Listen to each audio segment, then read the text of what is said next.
নাই, মাথাটা শুকনো হয়ে গেছে। যে খেজুর গাছে খেজুর আছে ওই গাছ থেকে একটি পাখি খেজুরগুলো গালে করে নিয়ে নিয়ে যে গাছটায় খেজুর নাই ওই গাছের মাথায় গিয়ে বসে।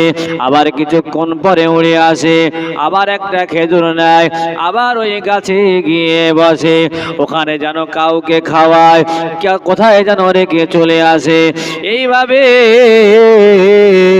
ওই পাখিটা বারবার যে গাছের খেজুর আছে ওই গাছ থেকে খেজুর নিয়ে, যে গাছে খেজুর নাই ওই গাছে গিয়ে কিছুক্ষণ বসে আবার চলে আসে।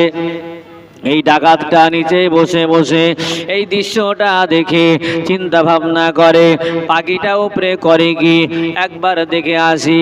এই মন মানসিকতা নিয়ে শুকনো খেজুর গাছের উপরে উঠে পড়েছে। উপরে উঠে দেখে ওই গাছের মাথায় একটা সাপ